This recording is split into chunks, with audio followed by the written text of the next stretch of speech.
SACU, and it's absolutely delighted to be here and delighted to welcome you all to this is SACU's very first webinar on an extremely important subject and an absolutely stellar, distinguished cast of speakers for you.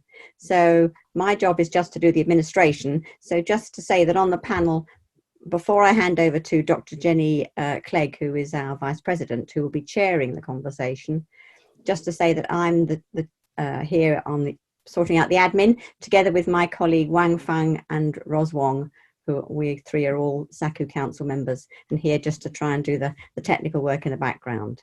So as I say, it's a great panel and a really important subject, and I'd like to hand over to Jenny to introduce us to the panel and the conversation. Jenny. Thanks very much, Zoe. I'll just say a few brief words just to start us off. Well, 2020, the year of the rat, was forecast to be a propitious year, but not like this. Amidst this most terrible of pandemics, US-China relations have gone into freefall, and we in the UK have not been immune from this. The decision to ban Huawei drew sharp words from the Chinese ambassador in London. Around 40 years ago, something really remarkable happened. Deng Xiaoping called on the Chinese people to learn from the West as he launched the open door policy. And over the decades, millions of Chinese students have come to study in our universities. And if only we had done more to reciprocate, maybe we would not be in the predicament that we are now facing. Nevertheless, since the 1980s, UK-China cooperation has grown roots.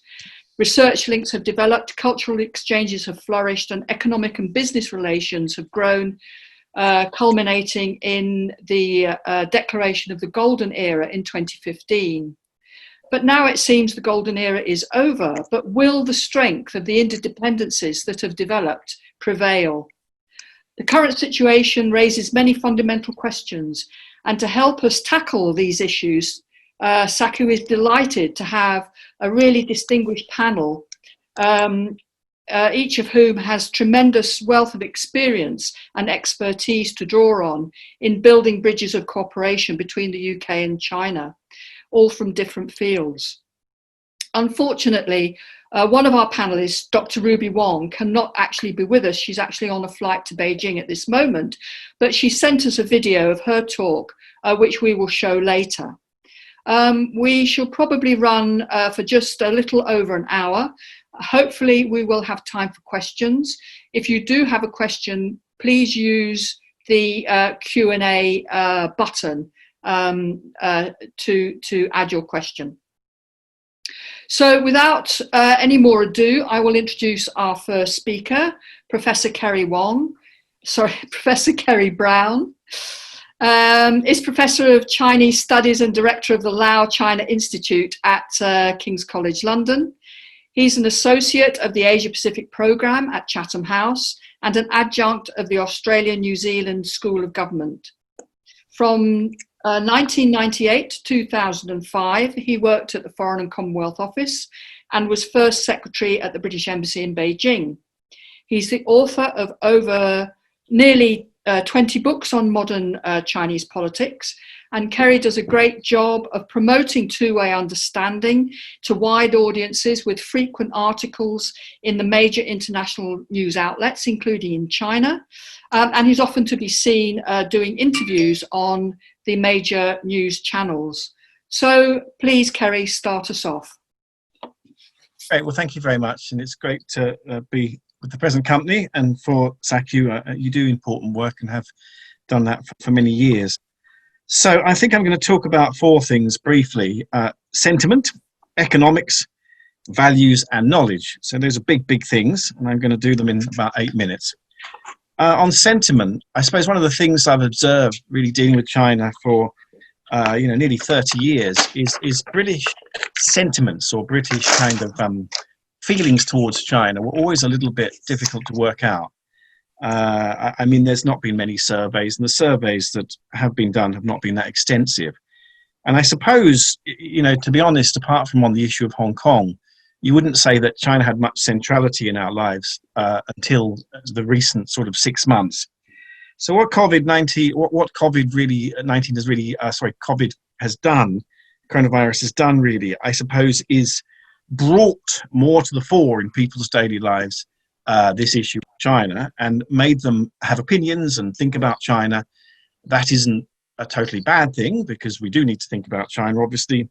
But it's also, I think, created a lot of, more sort of emotional responses that have, I think, proved to be very, very challenging. Politicians and all sorts of other figures now have a kind of desire, they kind of default need to have opinions on China. That, again, is not a bad thing. But, of course, there's the right opinion, the wrong opinion, the well-informed opinion, and, the not well-informed opinion. And so the work of someone like Sakyu is really, really crucial now. I guess the second thing where the sentiment sort of leads us to is a situation where, kind of the economics, I think the battleground until now has been on the, the sort of pandemic and dealing with that rightly. But now we are moving into, the sort of economic realm. It's going to, although there may, of course, be sort of returns of, the virus, I think it is likely that the political agendas from sort of politicians in America and Europe and elsewhere and in China are going to be about, the economics. This is where things get very, very complicated. China has, I think, just delivered, 3%, a bit over 3% growth in this quarter. The early part of the year was as disastrous as everywhere else.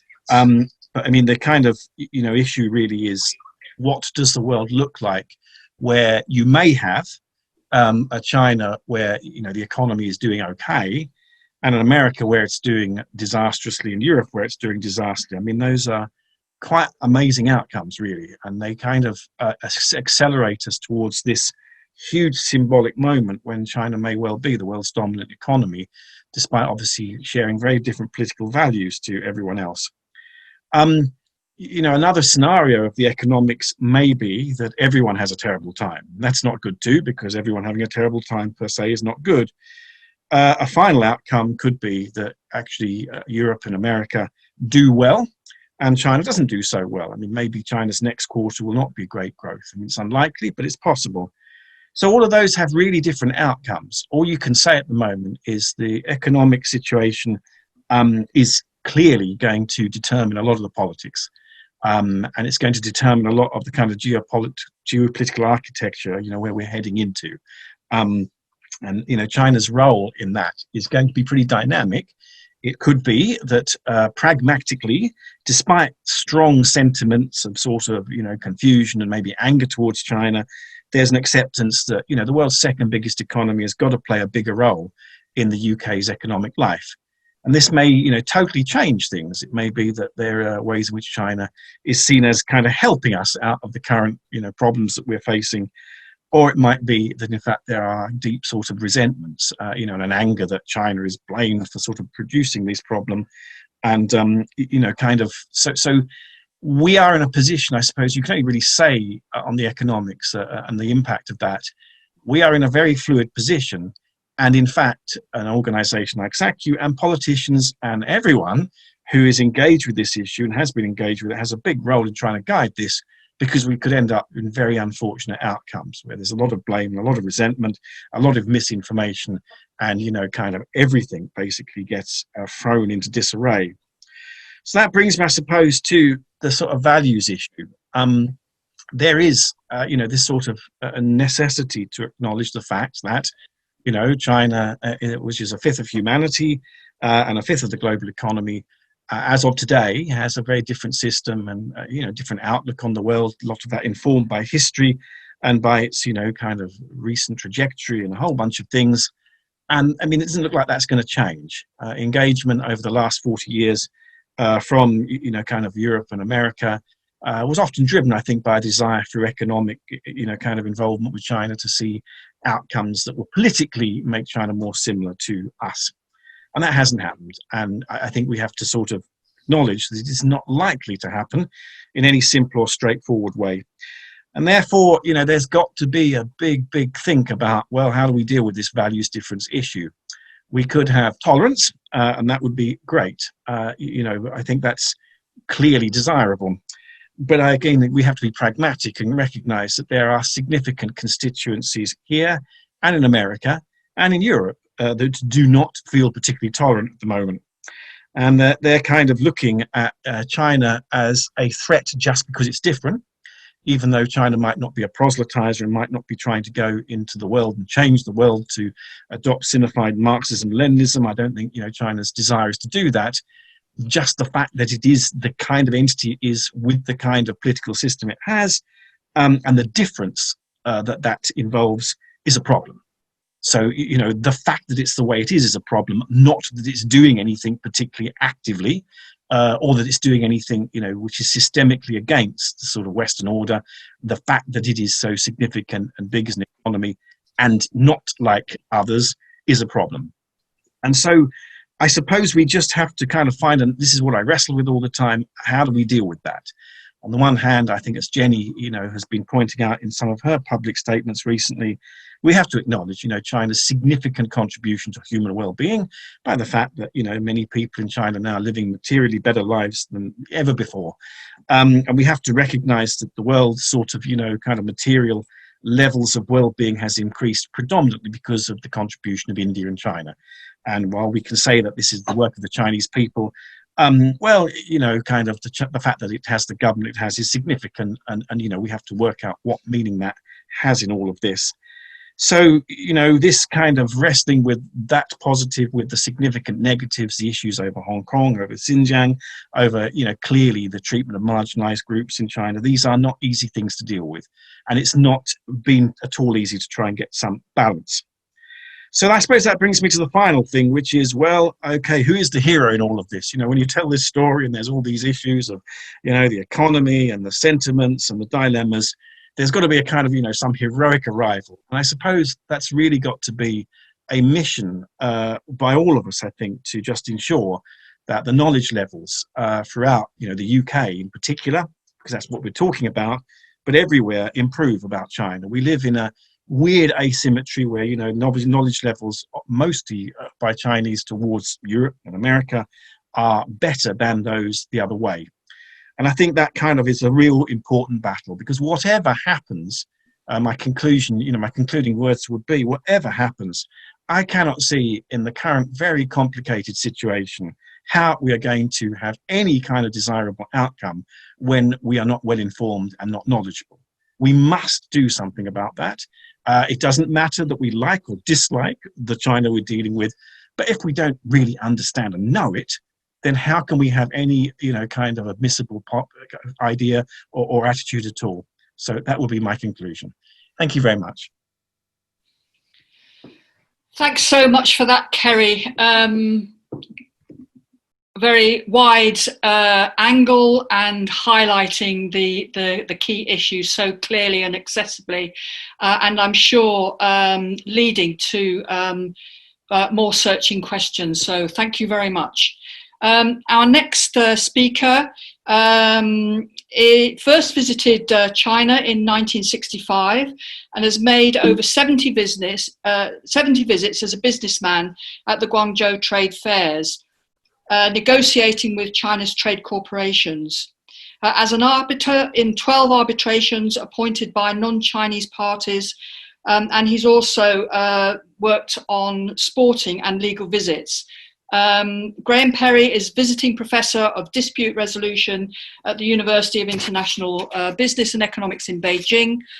He was at the beginning of SACU, Foundation, and as a student set up a branch in Cambridge right at the beginning, and later became a vice chairman of SACU in the 1970s and 1980s. So Graham Perry, over to you. Thank you, Jenny, and thank you for inviting me. Zoe too, pleased to be here, resuming links with SACU after such a long period of time. I'll resist the temptation to do a tour of history and jump straight into the issues, Jenny, that you've asked me to address, which is the impact of a more difficult relationship between the UK and China, and then I'll have some observations about the way forward. But in my area of activity, which over the last 20 years has been dispute resolution, arbitration, the law, I'm satisfied that there will be little consequence to the deteriorating relations between East and West. Principal focus of work in China is CTAC, which is a very experienced international arbitration center, which has worked closely with foreign arbitrators. I've sat on panels where there have been 3 non-Chinese arbitrators, or 2 and 1, and the issues have been quite acute, but where the resolution, to my experience, in all the arbitrations I've been involved in, has been very fair to both parties. In most cases, I have to say the foreign party has won. I believe CTAC is impartial.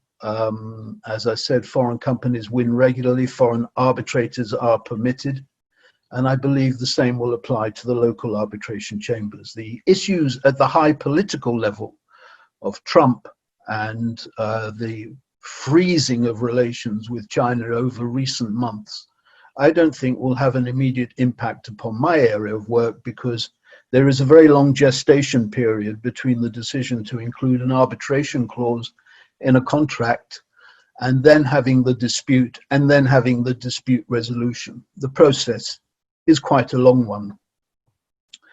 But it does lead me to wanting to consider the present situation vis-a-vis China and the deteriorating relations, because we can't go far without bearing in mind either the issue which has been thrust in front of us in recent months of Taiwan, or Hong Kong, or China, India, or the Uyghurs, or South China Sea, or human rights. And we have to ask ourselves, why has this happened, and where is it leading to, and what consequences will it have? I'm tempted to remind us all of something that Tony Blair said about China. He urged people to understand China from China's perspective. And that's a very difficult thing for a lot of people to do. And the reason why it's difficult for a lot of people to do is because Britain and China arrive at 2020 from 2 very different routes. Britain, those of us raised in this Western democracy, have experienced Magna Carta, habeas corpus, revolt against the king, the supremacy of parliament, the Great Reform Bill, one man, one vote, the Westminster system of government, which is replicated in other Western countries. And that's become the norm, and we think that is the norm. And then when we look at China, we see a very, very different historical experience. We see one of dynasties, very authoritarian, very led from the center. We then look at the century of humiliation and the Opium Wars, and the ways in which the British badly treated China. We then have the rise of China out of the civil war between the communists and the Kuomintang, and the establishment of the People's Republic in 1949. So the 2 countries arrive at the present with very, very different journeys. And we are not very good at understanding China's path to the present. We understand our own, but we're not very good at looking at things from the other side.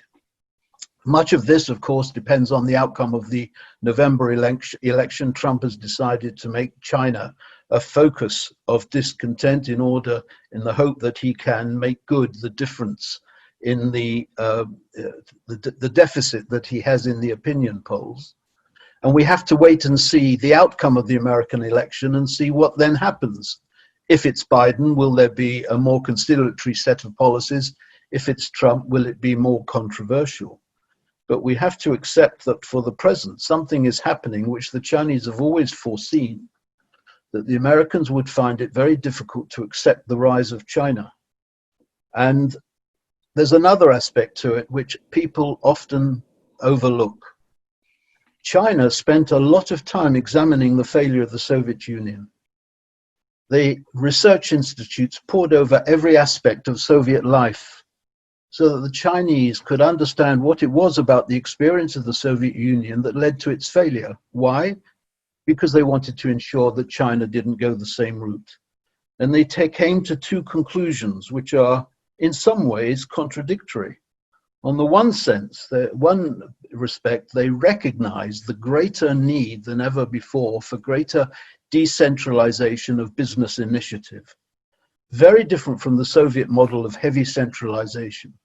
Not only was it a matter of separating out decision making, but also breaking up the monopolies of the state and the granting coming into being of many independent economic units, albeit in some kind of relationship with the state, but also infused with their own element of creativity.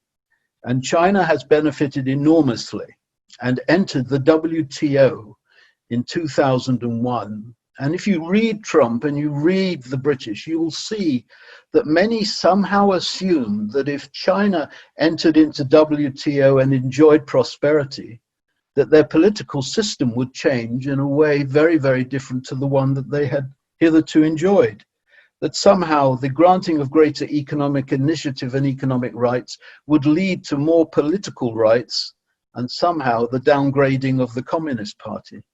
And this was the second aspect of the Chinese study of the Soviet Union, was a greater centralization of power within China. And the hopes and aspirations of Western capitalists, Western liberals, Western humanists, that hope that somehow China would emerge out of this tight dictatorial attitude towards government, towards something that was more veering towards the Western model, was never going to happen. And there's a couple of reasons for it. One is that the Chinese over the last 40 years, to coin a phrase invented by Harold Macmillan, have never had it so good. They've had a most wonderful surge of prosperity. And should they concede that and begin to assume into their political system elements of a Western model, which is at variance with the one that they've hitherto observed. So I think the West has fundamentally misunderstood the dynamic of development. And here I echo the words of Kerry. There's got to be a much greater ability, much greater attempt to understand China's on China's terms. China isn't the country that the Soviet Union was. There is no Comintern. China doesn't support a whole host of communist parties in a lot of vulnerable states. China wants prosperity for the Chinese because prosperity and stability go together. And we have to understand how best we can merge in with the Chinese plans and ambitions to ensure that what is good for us is also good for China, instead of which we are at the moment in the grip of this frenzied Cold War, which we have to hope will change after the November election, even if it's replaced by something more difficult, will still allow the opportunity for greater exchanges between the two. I'm sorry, I think my phone has gone off. You can probably hear it. There we are, it stopped. Sorry, I just wanted to end by bringing it together and saying there is hope, there is optimism, and there is expectation, but not if we insist that the Chinese follow our way of doing things. That is the mistake that the West is making, even the British government is making, even the British Labour Party is making. They have to view China and China's perspective from China's historical experience and not from our wish to impose our experience on China. Thank you, Jenny. Thank you so much for that, Graham, and for setting out the differences in our histories and our historical development, and how that's brought us to the situation that we are now, which is a very good entry for our next speaker, Michael Wood. Michael is best known for his wonderful TV programs on Chinese history. He's been visiting and filming in China since the 1980s, and his films have included the much acclaimed 6-part Story of China, and more recently a series of films on Deng Xiaoping's Opening Up and Reform. He's currently Professor of Public History at the University of Manchester, and he's a Fellow of the Royal Historical Society, Royal Society of Arts, and the Society of Antiquaries. He's recently received the British Academy President's Medal for Services to History and Outreach, and his new book, The Story of China, is due to be launched very shortly, I believe. We're very honoured in SACU that Michael has agreed to be our president, following in the footsteps of Joseph Needham and Asa Briggs. Over to you, Michael. Thanks, Jenny. It's lovely to be with you all, and it's a great honour to be involved with SACU. Undeserved honour, I might say. I'm not a sinologist, just somebody who has long been fascinated by China and loved China. Our theme today is, I'll be brief because we mustn't run out of time here. Our theme today is the positive values of cooperation in difficult times. And I think that especially having spent a lot of time in the last 7 years in China, it couldn't be more important. That issue couldn't be more important. Number one, and obviously for the peace of the world. Number two, obviously, as Kerry and Graham have both said, for the well-being of the world, the economic well-being of all of us. And number three, I would also add, because of the biggest crisis that the world faces, in which the next 9-10 years will be absolutely crucial, which is climate and environment. The attempt to turn back the climate disaster that we all face will be impossible without China. And for that reason alone, cooperation is absolutely must override many of the other issues that are going on at the moment in terms of politics. And I think we have to it was a great moment when President Xi announced that China was going to follow the Paris Climate Accords in 2014. And they're serious, I believe, about creating an environmental civilization. They're doing things about it. And for those reasons, cooperation is essential. We mustn't lose sight of the big picture. And then turning to what Kerry said, the focus, therefore, for us should be on knowledge. Our knowledge levels must improve. Part of this cooperation must be to help create a more informed and knowledgeable public in the West. These are really crucial. And to explain each other, I think there's a great merit in explaining to each other as best we can, given the difficulties of dealing with China in terms of media. I'll say something briefly about that. There's a really great merit. There's a hunger to know in China. The people of China are very, very anxious to explain themselves to the world, to be represented in a fairer way. And that struck me very strongly over the last few years. We've made a dozen films in that time, as you've heard, 6 films on the story of China, 5 films on Deng Xiaoping's opening up 40 years ago, in which we interviewed many eyewitnesses and participants. And then very recently, this year, a film about Du Fu, and China's greatest poet. And in all these cases, what's been interesting is not only the reaction from Western viewers saying, I wish I'd known more. I had no idea that it was like this. I didn't realize, but from Chinese audiences who've responded directly by email, by letters, by a huge amount of online stuff, by journalism, by interviews. One of these films, we got 100 million hits for the promo in 24 hours on Tencent. So there is a thirst to know, and there is a thirst for fair representation. So I think these are all things we can build on, and that's why we filmmakers and book writers do what we do. We want to be the intermediaries between the experts, my fellow panelists, and the general public out there. Now, finally, before I finish, I would say actually making films in China it's a real pleasure. It's not as difficult as people think. The biggest problem often is to try and confine your film crew to a short lunch, which is unheard of in Britain when you're filming, but in China, 12 o'clock means 12 o'clock. But it's a real pleasure. There's surprisingly little red tape once you've got your permissions through. The problems come afterwards if you're trying to do a real co-production with the Chinese, because, as you'd gather from Graham, when it comes to doing co-productions with the Chinese, with the best will in the world, they simply cannot stop interfering. They cannot trust you to give up control. And that can make certain kinds of filmmaking difficult. The films that we did for the BBC, Story of China, were unmediated and seen in China. The film we did on Dufu was a co-production with CCTV, but a slightly different version was put out in China. The CCTV seemed to feel that 8th century history and an 8th century poet was uncontroversial. Well, that turned out not to be the case when we got all the feedback. More difficult was doing the series of films on Deng Xiaoping's Open Up with a Chinese production company, good as they were and sensitive as they were to the difficulties that dealing with 1978 to 1980 involved. Of course, there's no chance of you dealing with the events of 1989 yet in China, even though some quite eminent interviewees were prepared to talk about it. But it's not something you can put on Chinese TV.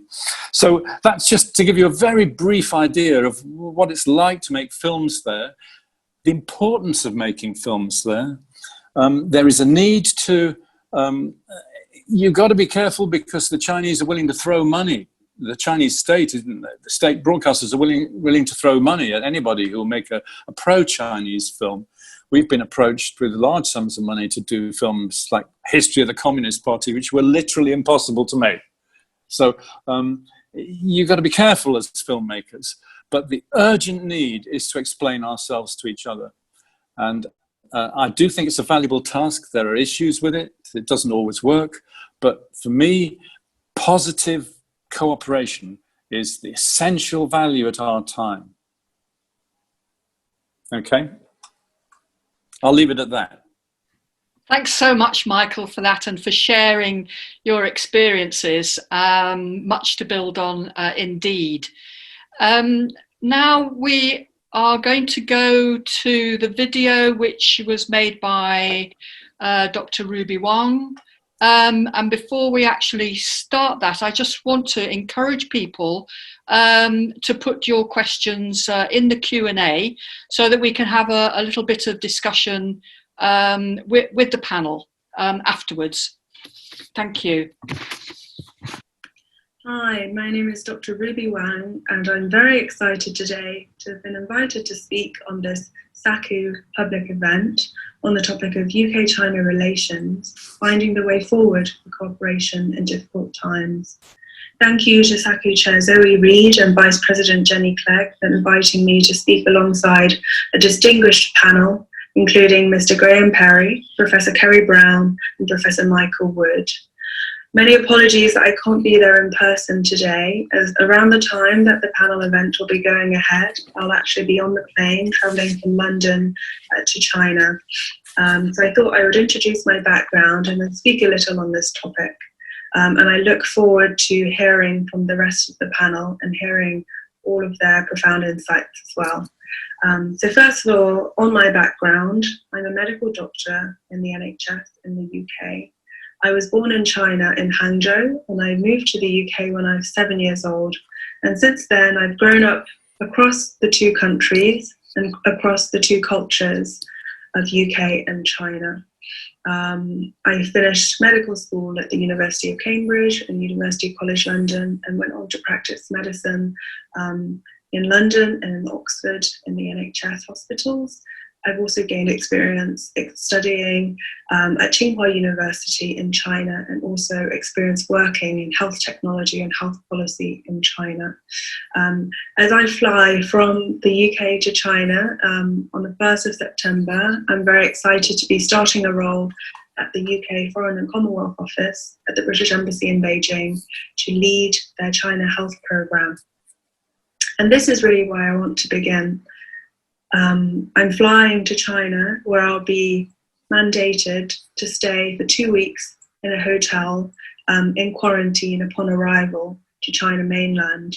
However, if I was flying from the China to the UK, the reverse way round, there would be no quarantine if I arrived in the UK right now. And so I want to pose that question to all of you. Why are there such stark differences in terms of policy and in terms of regulations in coronavirus? Why is it so different between the UK and China, and indeed between other countries around the world? as this global pandemic affects all of us across all nations, this is a unique instance where health and medicine have intersected with policy, with politics, with economics, with society, and with cultural norms. And so in the context of suggested deteriorating relations and changing attitudes across international borders, I really do want to highlight that collaboration and learning and cooperation are truly key, not only for management of COVID-19, but also for healthcare systems and healthcare policy and members of the public really around the world that might be affected. And therefore, I would like to continue on to list 4 to 5 main areas where I believe that UK-China mutual development and benefits for collaboration can be identified. So first of all, to begin with, I'd like to talk about China. We've seen the virus begin in China back in January, and then as it moved across the world, reach the shores of the UK around March time, properly. We saw from the UK how China took decisive actions to implement strict quarantines and travel bans within the city of Wuhan, within the province surrounding Wuhan, and travel bans that affected international travel. And so China banned all international passengers from entering China from March 20th onwards, and it was only since July to August time that China has allowed international visas to be passed and for foreigners to slowly enter China. And so such strict measures were very interesting when viewed from the Western perspective. Here in the UK, whilst we saw that strict measures were potentially effective in controlling numbers of COVID infection and indeed numbers of COVID mortality, we were still aware that over here in England, we may not be able to implement such strict measures because social measures are really dependent upon the capacity of the people to follow government and to follow rules and regulations. And I think it was both an unwillingness, I guess, of the people to follow rules and regulations, but also an unwillingness on the part of government to implement such strict strategies that they knew would not be viewed so positively by the people here. And so that's really an interesting example of how cultural norms and societal norms really impact policy making and decision making in the context of COVID-19. A second point that I would like to make is that China is really a massive scale compared to the UK. And so masses of the population can be infected quickly. And yet again, masses of the population can go through treatment processes more quickly than in the UK. And so as clinical trials are implemented, as medications are tested, and as movement of people expanded, we could really learn from those changes and implementations here in the UK and see what worked and what did not work in hospitals. For example, the level of preparedness in China. The Chinese government chose an interesting strategy to build up temporary hospitals in the city of Wuhan and surrounding areas, which were touted as 10-day hospitals. So huge, thousands of bed temporary locations were built up within 10 days in China. And we actually followed in those footsteps here in the UK, which I think was especially promoted since what we saw in Italy, which was that there was a lack of hospital beds, there were lots of patients in corridors not being able to be treated, a lack of capacity of the healthcare system to cope, which really accelerated the numbers of mortality. And so in the UK, the government decided to set up Nightingale hospitals in London, in Manchester, in Birmingham, and so on, also within less than 2 weeks' time, to rapidly increase the capacity of the healthcare system to deal with what could potentially be a huge influx of cases, which would put pressure on the National Health Services. And indeed, we saw that whilst the Nightingale hospitals were not really used, I think at most the London Excel Centre, the London site of the Nightingale Hospital, was at its peak used about 43 beds in total of thousands of temporary beds that were set up. Still, the amount of training that was implemented, the amount of resources that were funneled into these streams was truly incredible, and really showed that not only could the UK follow a lesson from China in what could potentially be effective, the fact that the Nightingale hospitals weren't really needed was really a positive effect of the capacity of the UK healthcare services to deal with COVID numbers. A third point that I would like to make is the role of technology. This has so many various streams that we could talk about. In China, for example, contact tracing using mobile applications, using GPS data has been used as a very, very useful tool to track the spread of the virus. Temperature checking, also using newer forms of technology such as temperature cameras have been used in China, and antigen testing for current COVID infection have been rapidly developed across China, across South Korea and other nations, and has been slowly implemented in the UK. I think at first when we implemented free NHS antigen testing, the turnaround for that was 48 to 72 hours. But in the past months of late July to August time in the UK, we've also been developing faster speeds of testing. And so now, if you were to get tested, the turnaround is about 24 hours. So as technology and research improves, so does our capacity for managing the spread of the virus. Another sector where I think health technology has been really key is the realm of online consultations. As social distancing quarantine has mandated, doctors are simply unable to get to the patients that need to see them. And so physical face-to-face consultations have been moved online into virtual and teleconsultations. In China, this was already happening before the onset of COVID. The population was already tech-savvy. China had already leapfrogged in many cases in terms of technology. Much of the population uses WeChat and mobile applications every day and are very familiar with using health technology platforms. However, here in the UK, in the NHS, things have been much slower. So in an environment where traditionally we still use cord telephones and bleepers and fax machines and Microsoft XP, we've seen a rapid push for technological ways of providing medical care. For example, GPs have been providing virtual consultations via Skype, via Microsoft Teams and other licensed platforms.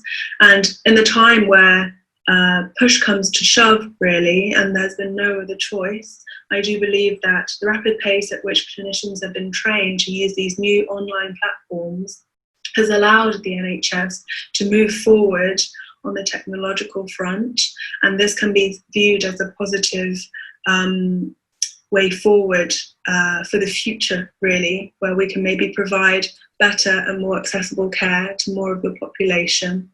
A final point that I would like to highlight in terms of UK-China collaboration in the context of COVID-19 is really scientific collaboration. We've seen across the world, not only the UK and China, but all of the nations, that collaboration has been key in terms of clinical trials, in terms of knowledge sharing, whether that's for potential medications that might be effective, potential vaccine development. And this, again, is where there is no other way, because it's a race against time to control the virus, and in the context where we don't know enough information. For example, we don't know what medicines work. There's been hype about anti-malarials, anti-HIV drugs, and more recently, potential effectiveness of steroid medications. Vaccine development is still an area where we are still under development because we don't know how long immunity for COVID-19 lasts, even if you have been positively infected in the past. And we don't know how asymptomatic transmission really works. So when we don't know enough information in the medical context, the only way forward is to pool what we do know, as well as pool capacity of all the experts together. And that's really global collaboration at its best. And so in light of these 4 points, really, my question is, what of the future? Well, I believe that even more collaboration and mutual learning is required. And this is where the UK and China may be 2 top players in this field. The UK's national health system is one of the most well-respected and top-ranked healthcare systems in the world, providing free, quality and cost-effective care that's available to everyone, regardless of their background. And so using what the UK is strong in, which is primary care services, social care services, community care services, and public health, we can utilise training and education and sharing of resources in order to educate both clinicians and the general public in order to prevent future pandemics from happening. And the UK can really teach China in these areas where it's the most strong. At the same time, the UK can improve on and learn from China's technology and healthcare intersection. Medicine is truly becoming digital, and a push is really required to make these changes.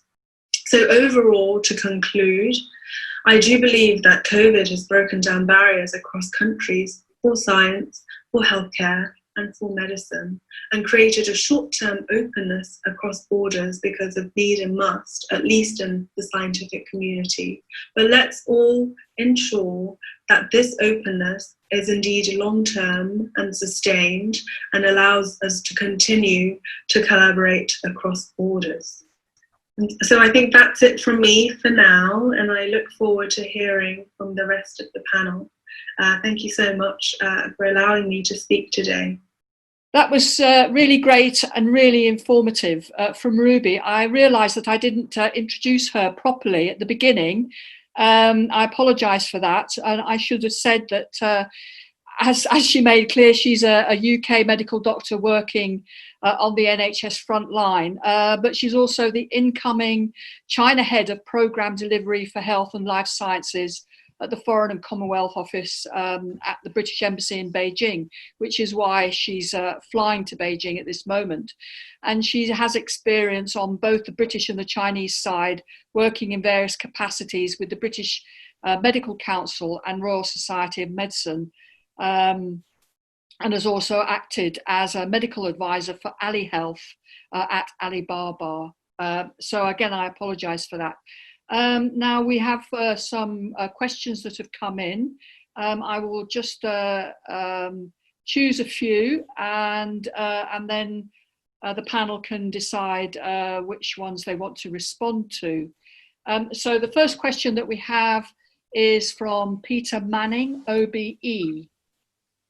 And he says, what types of helpful UK-China civic engagements are going to be seen to be acceptable when the list of bad things that the Chinese Communist Party is doing is real? Any engagement with China involves working with organizations led by the Chinese Communist Party to one degree or another. So UK China hawks can easily shoot engagement initiatives down, ? I'll also put in another question here, which came to us in advance from Walter Fung. And he puts the question around perhaps in a different way. He says, anti-China Cold War attitudes have really been with us, especially since 1949, intensifying of late. These attitudes are very deep-seated, probably pre-1900 and before. How can we influence the media, the BBC and the press? How do we make people such as senior Tories understand? And what are the long-term objectives? And I'll just take one more. As all the speakers have correctly highlighted, the way forward is through positive cooperation.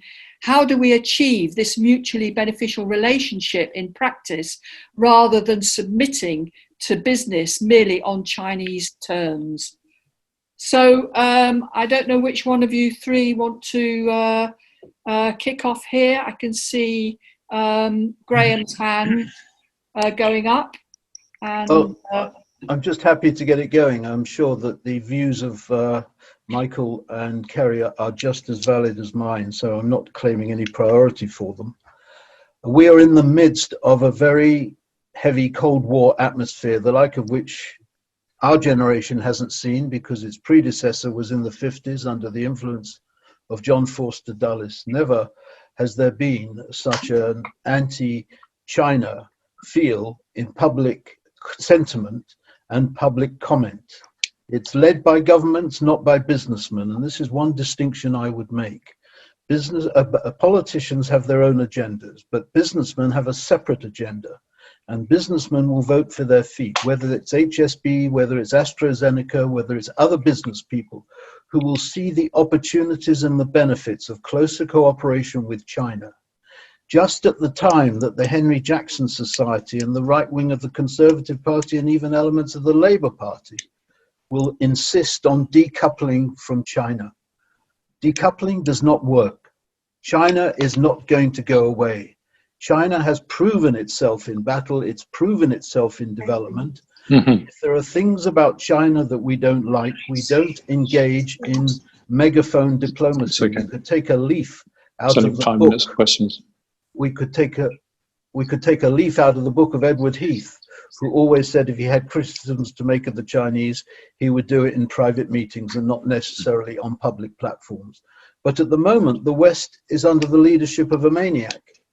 Trump is pursuing a policy against China which has everything to do with his own political future and not to do with the importance of establishing closer links with China.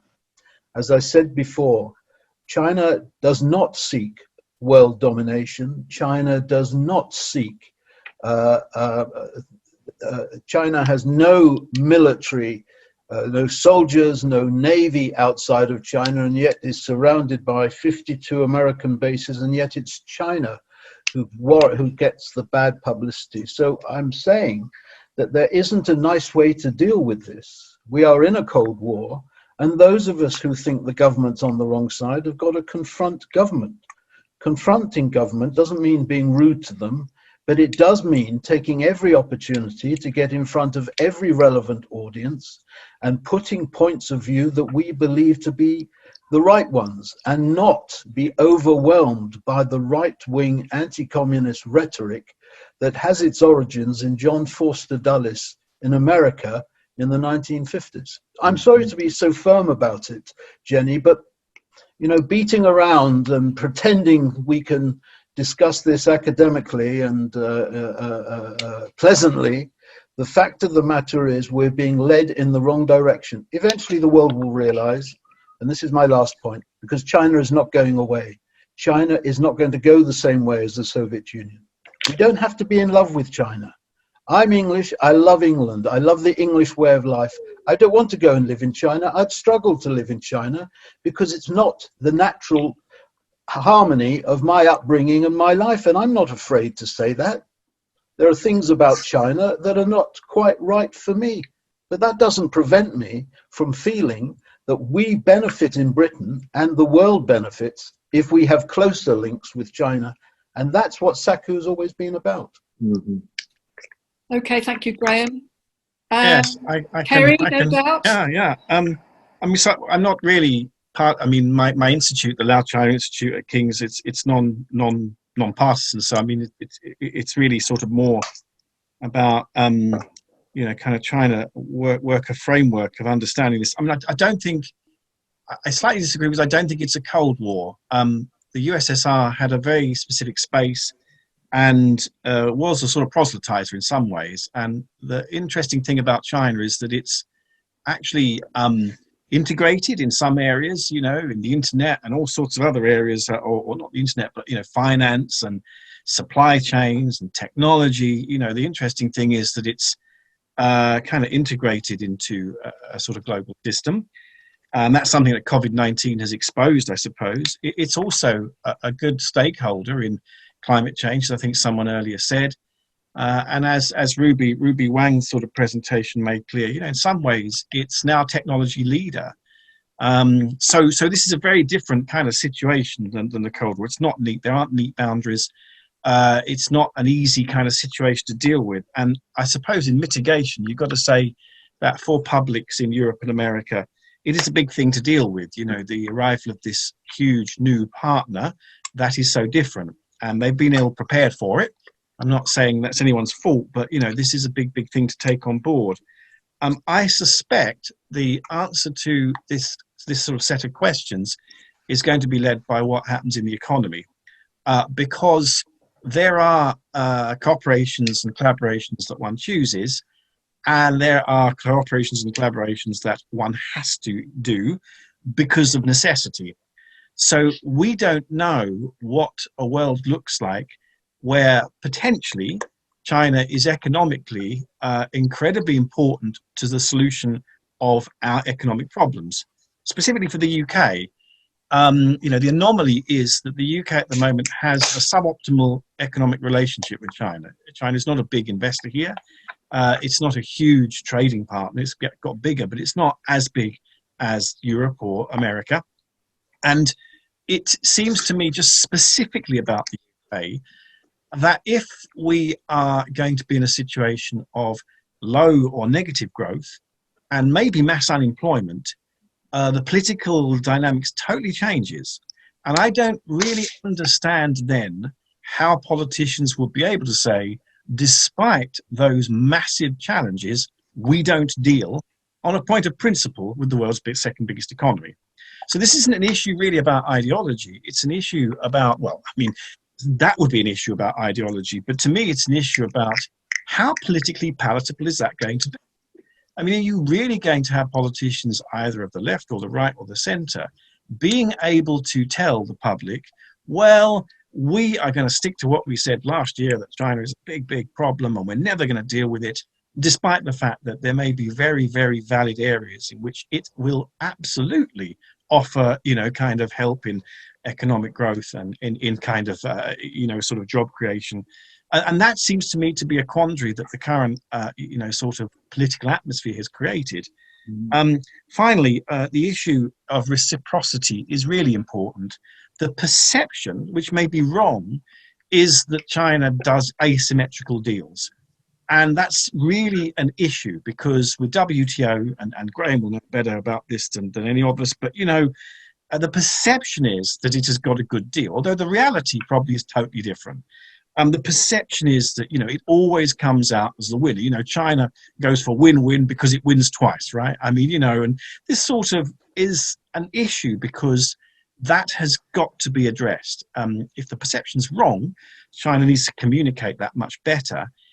If the perception's right, the era of asymmetrical deals, I think, has come to an end. But basically because China is in a stronger position now in many areas. So it's got to be better at doing deals where people at least come away thinking that they are also winning. And that has not been the case. For the UK, again, reciprocity is important. And finally, you know, for reciprocity, we've got to also have the knowledge to be able to do these deals with China. And at the moment, of course, we are handicapped by that lack of knowledge. Thanks. Thank you, Kerry. Michael, I don't know whether you've got any observations that you want to only a supplementary to that, Jenny, which is really Kerry's thing. But the question about anti-Chinese feeling. You know, it's very interesting from the point of view of filmmakers and people who are trying to do this sort of thing in the public media. You know.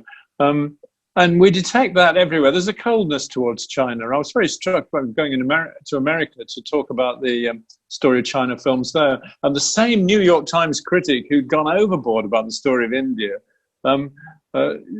said of the story of China that, well, it was great if you liked it, but it's too friendly to China. And that was a TV critic, you know. And so it was really to throw it back to Kerry, who I know is writing a book on the outside views of China. There was a point when people thought China was the greatest civilization in the world, wasn't there, Kerry? And what point did that change? Was it under Mao or was it earlier?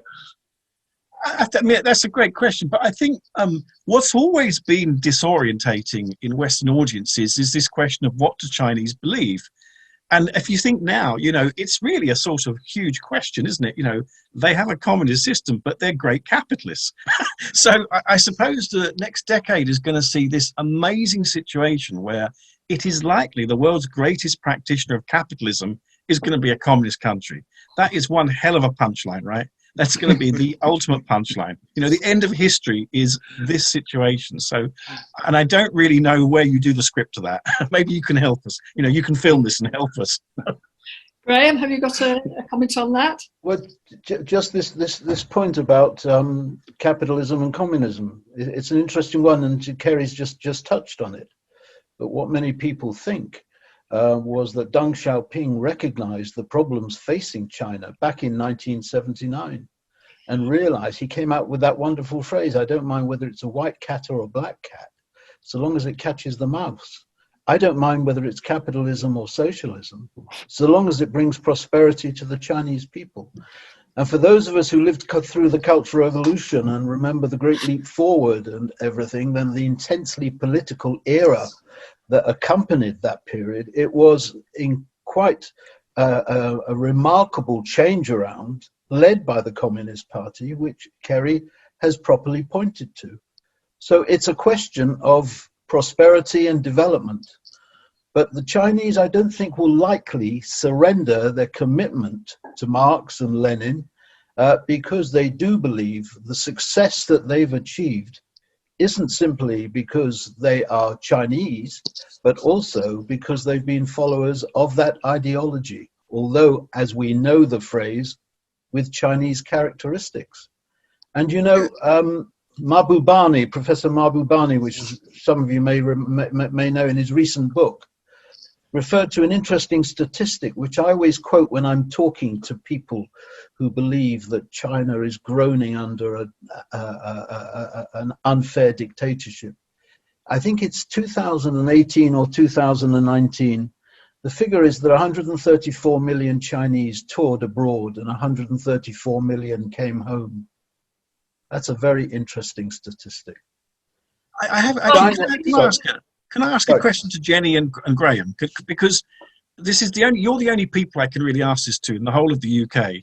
You remember China's image in the Cultural Revolution, right? I mean, is it at all similar now? Do you feel there's similarities between China in the 1960s and its image in Britain and what you're seeing now, or is it totally different? You know, that kind of antagonism and sort of mutual sort of aggression. Do you think that's what we're seeing? Is it similar or totally different? I've done a bit of talking, so I'm happy to speak. But Jenny, do you want to go in first on that? Oh dear, that's a long time ago, Kerry. It's really. I've got to dig deep here, and I was very young then, but I did feel that quite a lot of the time it's very difficult to even say that you were interested in China. Right. And so I don't think things have got quite that bad, but I do see that sometimes in some of the newspapers like the Sunday, whatever it is, you know, they actually name people as, collaborate or virtually collaborating spies for the Chinese Communist Party. And my heart bleeds for them because if they're young people, I think, what is this going to do to their careers? So there is a certain whiff of McCarthyism, and probably it's a little bit stronger in the United States than it is here. We're having a fascinating discussion here, but I am keeping my eye on the time. And we've had quite a lot of questions that have come in. Some of them are comments more than questions. I think that a couple of people have raised the question of the joint declaration, but I really wanted to sort of wind up and the question that's been running through my mind throughout everybody's talk, because everybody really has emphasised the importance of understanding China, knowing more about China, being able to see through the disinformation, being able to look from the Chinese perspective. Ruby Wong talks about mutual learning. How do we go about this? How do we actually, it feels a bit like, Sisyphus trying to push the stone up the hill and it keeps rolling back. And one question that we have from one of our council members, Barnaby Powell, he says, let me just find it here. How can we meet the need for more Mandarin Chinese speakers? Which I think puts it in a nutshell. So I'll have a couple of minutes, perhaps from all of you, if you want to take up any of those points and to wind up with your last thoughts. So over to you, Kerry. Yeah, I mean, there's a report in the Economist this week saying that the number of people at school studying Mandarin is going down in the UK because it's regarded as being too difficult. I think the solution, kind of briefly, is the one that Tim Clissold, some of you know, has been proposing of an A-level in Chinese civilization, because I think we have to be pragmatic and accept it's going to be a tough thing for British people to learn Chinese, right? I think, it's going to be, that's not going to be easy for many, many people. But having some knowledge about the culture, the history of China, I think is important now. It's really important. And it seemed very simple to have an A-level proposed for the, that kind of area. It's not been possible for a number of reasons, but I think that is something we should urgently lobby for even more. As I say, Tim Clissold has been in charge of that, but it's an ongoing thing. We have never really got very far with the Department for Education, but I think we really should revisit it, because that kind of thing, because it will be done predominantly in English, is much more pragmatic, and I think would be very beneficial. Thank you. Excellent. Thank you so much, Kerry. Graham? Well, I mean, this has been a very good discussion. As a listener, listening to Kerry, listening to Michael, listening to Ruby has been really very, very interesting. And it shows you that what SACU wants to do, which is to have exchanges with China, can displace the present frenetic anti-China atmosphere that permeates our political hierarchy. And that's the problem that we have. People in the Tory party, people in the Labour Party, and I suspect people in the Liberal Democratic Party have written off China. They've succumbed to the view that China is a tyrant, whether it's the Uyghurs, whether it's Tibet, whether they reel off these list of negatives and make it very difficult for us to do what Kerry and Michael, I'm sure, would like us to do, which is to press forward with more initiatives. We have to somehow break the stranglehold of the anti-China feeling and mentality. And to do that, it needs greater people than the three of us and yourself, Jenny. People in the public eye have got to stand up and be counted and say, we've got it wrong about China. We've got to change our thinking. It doesn't mean that we succumb, but it means that we recognize that the path that the Chinese have taken is different for valid reasons from the path we have taken. There's an element of cultural imperialism about us saying, do it our way. Okay. That's my point. Thanks. And I think we have to divest ourselves. It's like a throwback to gunboat diplomacy. We know best. Well, did we know best in the 19th century? Do we know best now? Now, I remember discussing these things when Kerry was at the embassy, and they were interesting discussions in those days, Kerry. Even more interesting now. But the one permanent thing is, China is here to stay. It's not going anywhere, and we better find a way to live with it instead of trying to knock it on the nose every time it appears above the parapet. Right. Thanks so much, Graham. Michael? Yeah, we keep coming back to the issue about that we need our culture to understand China better, and if you want to understand China better, you must know about something about the history and the culture. I think that's the central thing. So I think Tim Clissold's idea of the A-level in Chinese civilization is a really great idea.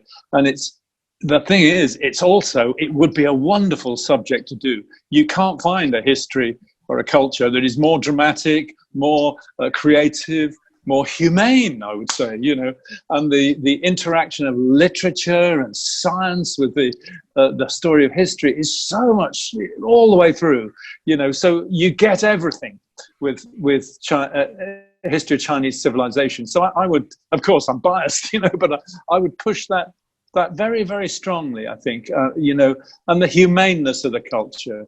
I would say more than anything else. But day one, when we did Story of China, I said to the team, look, the history, we hope, will take care of itself. But the number one thing I want to come out of this after 20 years, 30 years traveling in China is the character of the people. Affable, sociable, love their history.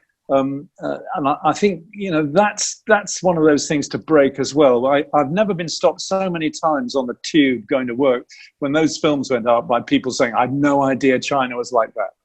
And that's what we're striving for, isn't it? Not talking abstractly, but talking about the people and their culture that they love, and how great it is for you to know more about it, how we all need to. Wonderful. Well, thank you so much to all of our distinguished panelists. It's been a really interesting discussion.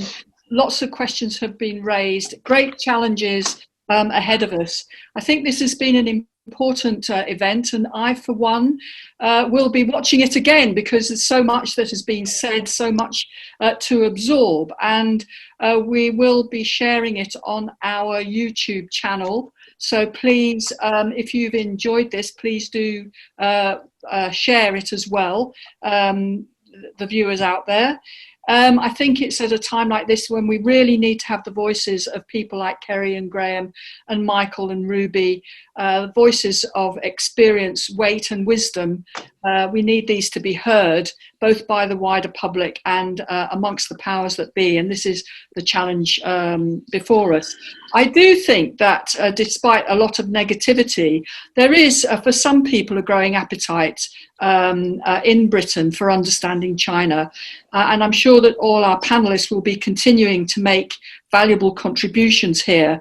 And I wish them every success in their continuing efforts. And no doubt Saku will be coming back to all of you for your advice and guidance and